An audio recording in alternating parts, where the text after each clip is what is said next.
Ya estamos de regreso y agradeciendo la participación de Policy Meet Scotland, seguimos a continuación con una presentación muy interesante respecto a datos de consumo y situación del comercio de carne a nivel de público final.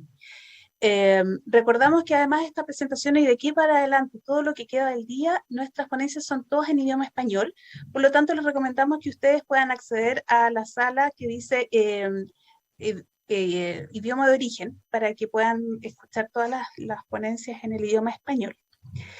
Sin duda el consumo de carne posee desafíos que resultan comunes a nivel mundial y otros que están dados por características de cada territorio. ¿Qué pasa en Chile?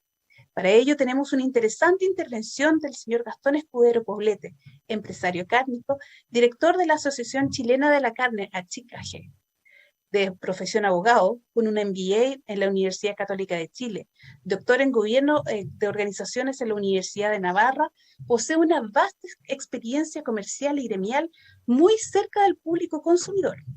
Por ello, a continuación invitamos al señor Gastón Escudero a realizar su presentación titulada Perspectivas e impacto post-pandemia sobre hábitos de consumo de carnes en Chile a nivel de carnicerías y supermercados. Adelante, Gastón, cuando quieras. Muchas gracias, Verónica. Buenos días. Agradezco a Corp Carne la invitación a participar de este evento. Mi exposición está dividida en tres bloques. El primero es mostrar la situación del consumo de carnes en Chile sobre la base o de la perspectiva de la canasta de carnes. Este es un concepto que yo suelo usar y que consiste en visualizar el consumo de carnes como algo integrado y que está constituido principalmente o casi exclusivamente por la carne de vacuno, de cerdo y de aves. El caprino y los corderos no tienen mayor relevancia. Aquí en este gráfico muestro la evolución de la canasta de carne en Chile en los últimos 30 años. Son muchas las cosas que se podrían comentar al respecto. Yo haré solamente un par de comentarios. El primero es que desde el año 90 a la fecha el consumo de carnes en Chile se ha multiplicado 2,3 veces. Es un consumo importante que se acerca al nivel, o incluso puede estar ya al nivel de los países desarrollados. Y dentro de esta canasta de carnes, me interesa destacar la situación del consumo de carne vacuna, que está representado por una línea roja, y que muestra que el consumo ha pasado de casi 20 kilos a prácticamente 28 kilos per cápita al año. Esto respecto de las carnes de aves es poco. Las carnes de ave se han multiplicado por 4, el cerdo 2,5, repito, estoy hablando de consumo, no de producción nacional, no, estoy hablando solamente de consumo que está dado por tanto por la producción nacional como por las importaciones, pero ese es otro tema. En cambio, el vacuno se ha multiplicado solamente 1,5 veces. Entonces, el consumo de carne de bovino o la importancia de la carne de vacuno dentro de la canasta de carnes ha disminuido.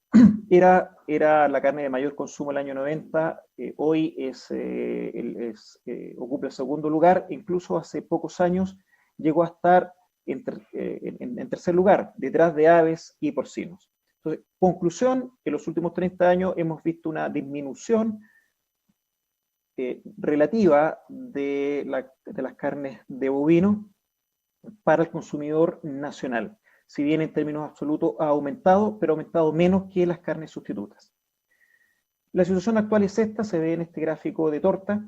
Hoy día, o el año 2020, el consumo de carnes de aves alcanzó el 43%, la de bovino el 31% y el cerdo 26%. El segundo bloque está constituido por algunas novedades que yo he observado en la venta minorista. Cuando Verónica mencionó que yo soy empresario cárnico, a ver, concretamente soy carnicero de segunda generación, tengo carnicerías, por lo tanto esa es la perspectiva o el enfoque del cual yo hago mi presentación. Voy a comentar dos novedades que me ha tocado ver en el último año y medio. Unas tienen que ver con efectos de la pandemia y otros con algo que en estos 25 años que llevo en el rubro nunca me había tocado ver: la escasez de vara nacional. Efectos de la pandemia. Yo los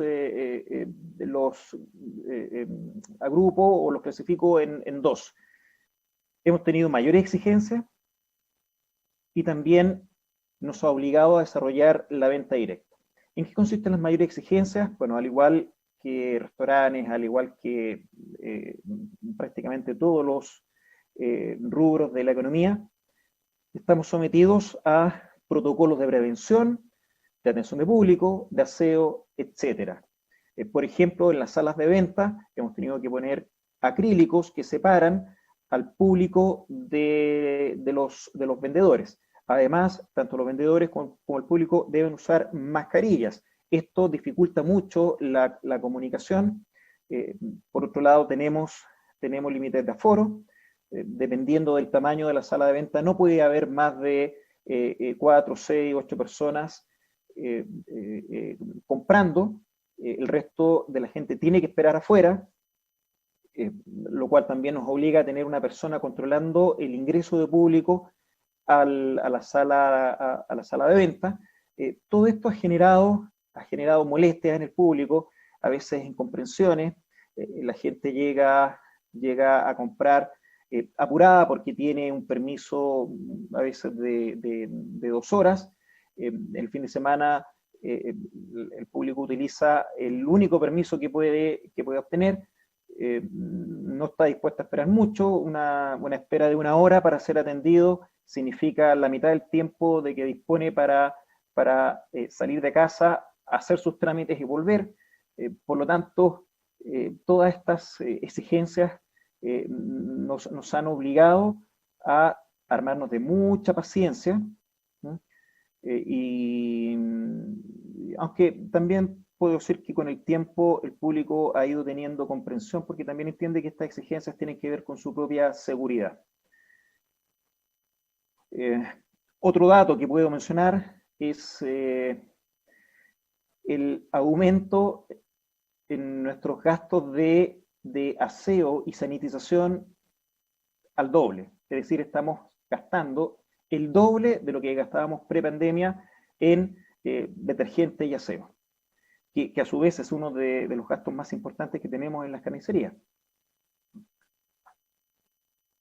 Todo esto, por si acaso, lo digo no quejándome, sino que simplemente mostrando una realidad. Bueno, y el segundo punto que quiero destacar es el desarrollo de la venta directa.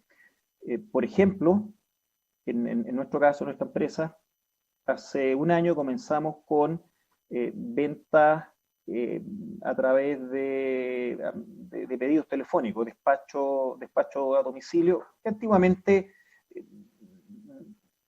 a veces algún cliente muy seleccionado nos pedía llevarle a su casa el pedido, pero ahora ya estamos directamente promoviendo esto. Hay una persona que se hace cargo de la atención de este tipo de clientes, y si bien este canal aún no alcanza la importancia que tienen las tiendas físicas, ha tenido una aceptación cada vez mayor. Al principio había gente que hacía los pedidos de manera más regañadientes, con desconfianza, pero a medida que hemos ido siendo capaces de responder a las expectativas, nos hemos encontrado con una buena recepción.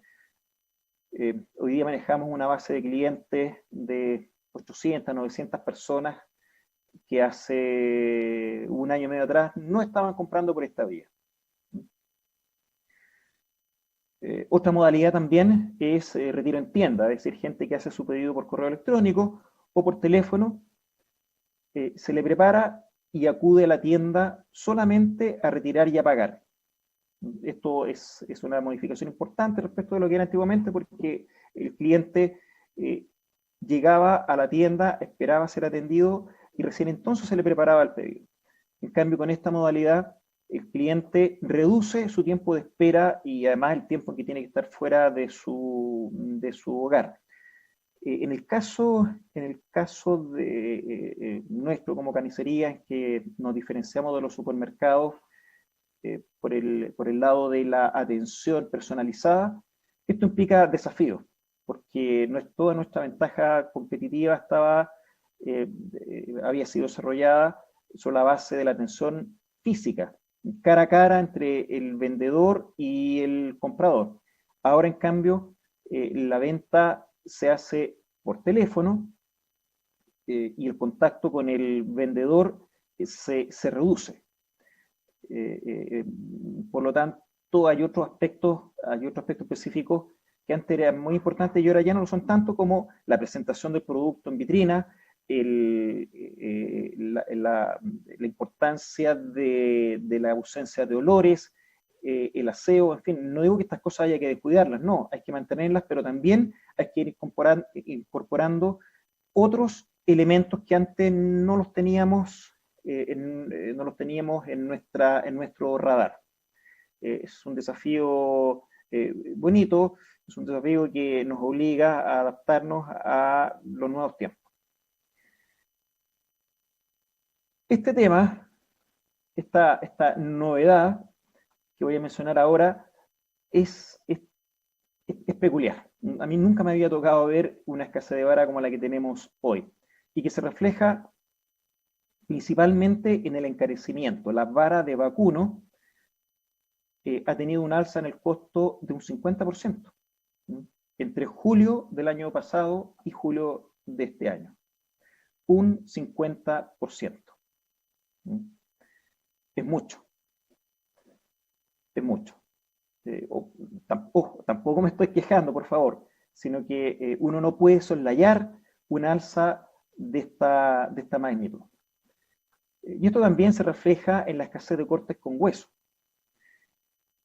Por ejemplo, en este mismo periodo, en el último año, el oso buco, sobre todo el oso buco pierna, que es un producto que se consume mucho en el invierno, ha tenido un alza de un 40%, que es inferior al alza de la vara, pero el asado tira ha tenido un alza de un 60%. La letilla, que es un corte que es un producto que se utiliza principalmente para hacer cazuela, ha tenido un alza de un 62%. Esto es de costo para nosotros. Nosotros vemos después en qué proporción traspasamos estas alzas de costos a público.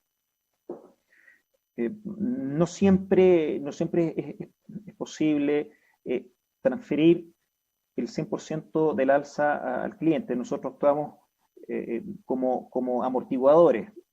Cuando el producto sube, nosotros no traspasamos totalmente el alza. Cuando baja el costo, tampoco traspasamos totalmente la baja al cliente.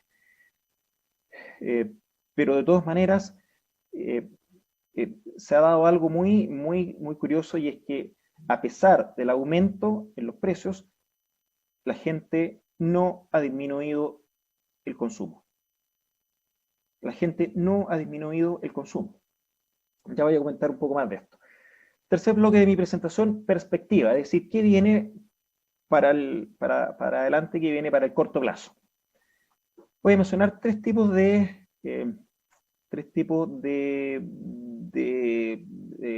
comentarios o de observaciones: perspectiva derivada de la pandemia, perspectiva en relación con los precios y la demanda, y finalmente amenazas.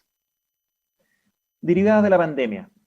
Yo me pregunto, ¿se mantendrán las exigencias una vez que pase la pandemia? Si es que pasa la pandemia también, porque no sabemos cuánto tiempo se va a prolongar y en qué medida la pandemia va a quedar atrás. Yo tengo cada vez más la impresión de que vamos a tener que convivir con el COVID en mayor o menor medida. Por lo tanto, ya también me estoy resignando a que muchas de las exigencias se van a mantener. Y por lo tanto, los costos asociados a estas exigencias también se van a mantener. El escenario post pandemia no va a ser igual al escenario anterior a la pandemia y tendremos que, por lo tanto, internalizar de manera definitiva los cambios que hemos visto en este último tiempo. Un segundo aspecto en relación con esto es la relevancia del envase. Antiguamente la gente iba al supermercado, retiraba la carne envasada, o en aquellos supermercados que hay de atención de mesón, pedía el producto, se le ponía en una bolsa y no había mayor elaboración en ese aspecto. Hoy día yo creo que tenemos que empezar a preocuparnos de esto. Hablo en primera persona plural para referirnos a los minoristas. No podemos seguir entregando la mercadería como lo hacíamos antes. Porque para el cliente no es lo mismo ir al punto de venta y que ahí le entreguen el producto que recibirlo en su casa. Cuando lo recibe en su casa, el público tiende a ser más exigente. Por lo tanto, tenemos que trabajar este aspecto. ¿Cómo? No lo tengo totalmente claro. A lo mejor cajas de Plumaví, porque la bolsa que contiene jugos es muy desagradable en definitiva. El cliente no quiere recibir el producto de esa manera. También, como no lo ha comprado directamente en la tienda, quiere o le gustaría poder identificar cada producto y no tiene los conocimientos habitualmente para hacerlo. Por lo tanto, a lo mejor estas bandejas de Plumaví o cajas de Plumaví tendrán que llevar una etiqueta con el nombre del producto, etcétera. Ahí hay un tema que vamos a tener que ir abordando y aprendiendo en el camino. Un tercer tema que me preocupa es la oportunidad o amenaza que puede representar el descubrimiento de alguna relación entre el consumo de carnes y el virus. Es decir, ¿qué pasa si en algún momento aparece la noticia de que el consumo de carnes hace más propensa a la persona a contraer el virus? Es una amenaza, hay que estar preparado para eso. Puede ser también una oportunidad. Tal vez el consumo de carne respecto al consumo de vegetales hace a la persona más resistente al virus o prepara su organismo para una recuperación más pronta. Puede ser también que se dé al interior de la canasta de carnes, es decir, puede ser que, por ejemplo, el vacuno resulte más beneficioso para el organismo que el cerdo y las aves. Yo creo que sería interesante ir ya investigando al respecto y en cualquier caso estar muy, muy atentos para abordar el escenario que se produzca, si es que se produce.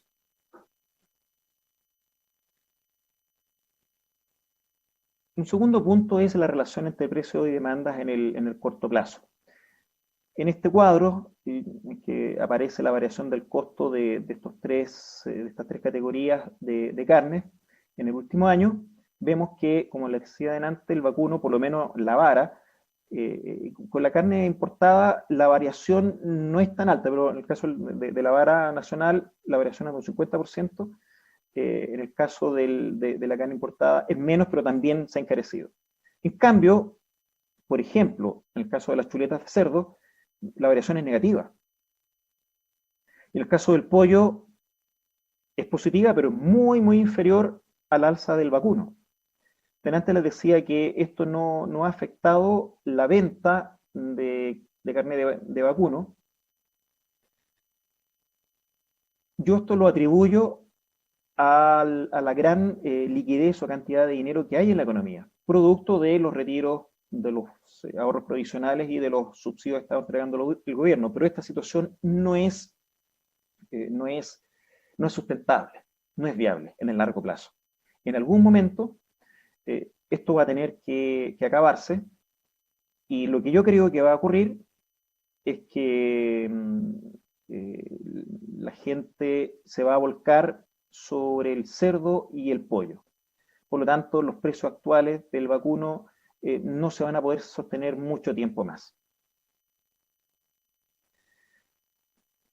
Y finalmente, amenazas. Esto me preocupa, y por un lado también me alegra que los expositores anteriores hayan tratado este tema, porque hace algunos años en una reunión de Corpcarne yo lo mencioné, y algunos ganaderos no lo tomaron muy en serio. Hoy día el problema ya lo tenemos, y es bueno estar consciente de esto. Yo menciono, les voy a explicar 4 amenazas. Asociación, en primer lugar, de la ganadería al cambio climático. Segundo, el desarrollo de la carne artificial. Tercero, que los animales están pasando a ser considerados como personas sintientes. Y finalmente, el veganismo. Yo sé que los expositores anteriores, por ejemplo, Francisco mostraba estos problemas de la perspectiva de la oferta o de la producción. Yo lo voy a mostrar de la perspectiva de cómo lo percibe el cliente, ¿sí? Que a veces son cosas muy distintas, no siempre, pero muchas veces sí. ¿Qué está viendo el público? Está viendo, por ejemplo, aquí hay un titular de la ABC de Madrid: 5 millones de muertes al año por el frío y calor impulsados por el cambio climático. Este es un tema tremendamente actual, y la gente se preocupa, y con razón. Por otro lado, tenemos a las Naciones Unidas haciéndose eco de esta realidad. Este es un Twitter que publicó la ONU en enero del año pasado, que dice que comer menos carne ayuda a ahorrar agua y reduce las emisiones de gases de efecto invernadero que causan el calentamiento global. ¿Es verdad o no es verdad? No tiene la menor importancia. Para el público, en definitiva, es verdad la idea que él se hace, sin importar si esto tiene base o sustento en la realidad. Hay 2 realidades: la realidad que existe fuera de nuestra mente y la que existe dentro de nuestra mente. El público finalmente toma las decisiones de compra de acuerdo con la realidad que existe en su mente, que a lo mejor es muy distinta de la que existe fuera de su mente. Esta noticia apareció en mayo de este año. El presidente de España, yo suelo seguir las noticias de España, por eso es que he tomado aquí titulares de ese país. El presidente Pedro Sánchez obedece a Bill Gates y la agenda de Davos: el mercado de la carne será intervenido. ¿Por qué? Porque el presidente español presentó una agenda España 2050, en donde se hace eco de lo que se ha llamado el Gran Reseteo, y también la agenda 2050, incluso 2030 de la ONU, en donde se llama al público a disminuir el consumo de carne.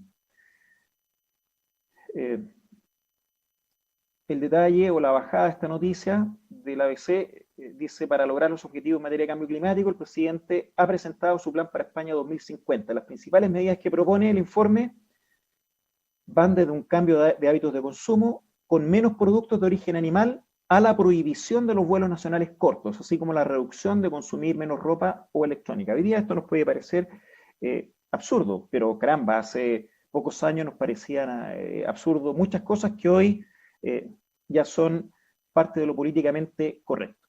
La semana recién pasada, el ministro de Consumo de España, Alberto Garzón, publicó un Twitter que lo dejó fijado, diciendo que el 14,5% de la emisión de gases de efecto invernadero proviene de la ganadería.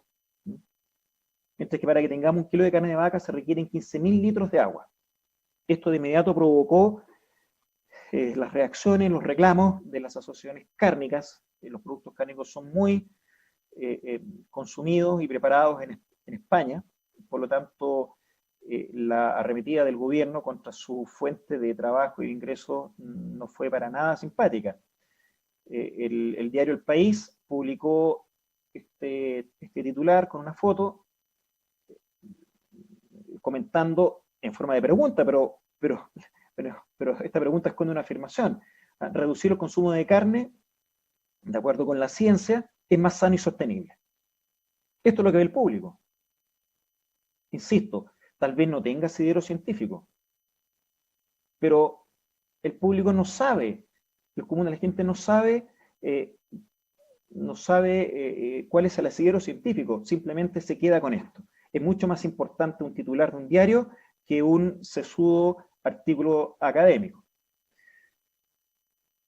No es extraño entonces las perspectivas respecto del desarrollo de la carne artificial. Esta noticia es de este año. La inversión en compañías productoras de proteínas alternativas se triplicó en 2020. O sea, el año pasado, respecto de 2019, se multiplicó por 3 las inversiones en el desarrollo de carne sintética. Esta noticia es de enero de este año. El gobierno español impulsa un proyecto de carne cultivada. Fíjense lo siguiente. La etiqueta. Carne de pollo ética. Carne de vacuno ética. Carne de cerdo ética. En el fondo, esto es una acusación. Está diciendo, la otra no es ética. Por lo tanto, el consumidor que se quiere sentir bien consigo mismo y con los demás y con el planeta, al ver este tipo de etiquetas, obviamente que está recibiendo un impulso a dejar a un lado la carne natural. Noticia, la primera fábrica de carne sintética promete 5.000 hamburguesas al día.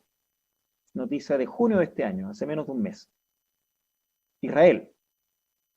O sea, esto es un tema que ya viene. Todavía el consumo de carne sintética no tiene importancia comercial, pero ya estamos prácticamente a puertas. Tercera amenaza, la consideración de los animales como personas sintientes. Hace 3 años se publicó este libro, no lo publicó cualquier persona. Yo no he leído nada de este autor francés, Franz-Olivier Gisbert, pero entiendo que es una persona relativamente conocida, y publicó un libro que se llama Un animal es una persona. Yo no he leído el libro, pero ya me imagino lo que dice y para dónde va, y encontré por ahí un artículo académico que se basa en lo que dice este libro. Y acá en el resumen inicial, el autor del artículo dice que la conclusión es que los animales no son equiparables a las demás cosas, o sea, no son personas, pero tampoco son equiparables al resto de las cosas que no son personas, que tienen condición de seres sintientes y que esto tiene implicancias éticas y jurídicas. Implicancias no para los animales, sino que para los seres humanos. Es decir, tendremos obligaciones morales y legales respecto de los animales. Y finalmente, que no es admisible causar dolor o muerte a un animal sin una justificación. ¿Y quién dice que es una justificación suficiente? Lo tendrá que decir la ley en algún momento, por lo tanto, atentos a la regulación que se nos viene. Esta noticia la encontré en un portal web de fecha anterior al plebiscito constitucional. ¿Deberíamos incluir a los animales en la Constitución? Por ahí después leí, no tengo la noticia acá, que un 60%, si mal no recuerdo, de los candidatos a constituyentes eran partidarios de incluir alguna referencia en la Constitución a los derechos de los animales. Por lo tanto, también ahí habrá que estar atento. Yo no digo que por Constitución se vaya a prohibir el consumo de carne, de proteína natural animal, pero lo más probable es que aparezcan nuevas regulaciones y exigencia. Finalmente, después de todo esto, es obvio que hay una tendencia de corrección política contraria a la producción de alimentos cárnicos. El veganismo ya ha pasado a tener, incluso el animalismo ha tenido una acogida similar a las causas de derechos humanos. Tenemos el ejemplo de este actor, Joaquín Phoenix, que ha ganado el Oscar. O sea, no es cualquier actor, no es un actor que necesite apoyar una causa como esta para alcanzar notoriedad. No, él se ha transformado en un influencer contra la ganadería industrial. Y finalmente, encontré también aquí una encuesta CADEM de diciembre del 2018, la encuesta más actual o más cercana al presidente que he encontrado, y de acuerdo con ella, el 23% de los chilenos ya no comen carnes. Considerando una población de 19 millones de personas, esto nos da más o menos 4,4 millones de personas. Entre veganos, crudiveganos y vegetarianos, 23%, 4,4 millones de personas en Chile ya no comen carne por razones, ya, no solamente de hábito alimenticio, sino razones éticas. Y eso es lo más preocupante. Y aquí dejo mi presentación, agradezco la atención y quedo a disposición de ustedes. Muchísimas gracias, Gastón, por tu participación. En tu experiencia o de la forma como se ha podido analizar el tema que ha sido convocado en esta exposición, ¿qué cosa crees tú que es factible de generar a nivel de cadena o cómo intencionar una salida para poder mitigar los efectos que podría tener esto sobre la producción de ganado y de carne a nivel nacional? Es necesario comunicar al público todos los esfuerzos que se están haciendo por ejemplo, por el bienestar animal, por mitigar los efectos adversos de la ganadería en el cambio climático. Francisco decía cosas muy interesantes, pero el común de la gente no lo sabe, y si la gente no lo sabe es que no existen. No existen. Así de simple. Por lo tanto, no basta con hacer muchas cosas, sino que además las tenemos que comunicar y comunicar de manera eficaz. Y en ese sentido, los activistas contrarios a la producción de proteína animal han sido mucho más despiertos que nosotros y más listos y más astutos. Nosotros tenemos la ventaja de que tenemos fundamentos científicos para defender nuestra industria, pero tenemos la desventaja de que no hemos hecho todavía un esfuerzo por comunicar. Y yo creo que este es un desafío que debemos enfrentar como industria de manera lo más estratégica posible, con ojalá más astucia que los del frente. Y en tal manera de que la conclusión sería la difusión estratégica de los aspectos que digamos que están medidos y que constituyen fortalezas para poder poner al público en conocimiento de que no todo lo que se está mostrando a nivel de los medios puede ser además verídico. Hay que considerar que, por ejemplo, en el caso de la ganadería vacuna, las condiciones son idílicas. Uno puede visitar un predio ganadero y ver a los vacunos pastando con un aire limpio y con vista a un lago incluso. ¿Cuántos seres humanos viven en condiciones así? Pero eso no lo mostramos. Muchas gracias, muy, muy interesante. Agradecemos a don Gastón Escudero por su presentación, un punto de vista interesante respecto de la contingencia que tenemos en Chile. Y junto con despedir a nuestro expositor, nos separamos de ustedes 2 minutos, porque ya viene el director nacional del SAC con información muy interesante que quiere compartir con la audiencia el día de hoy. Muchas gracias.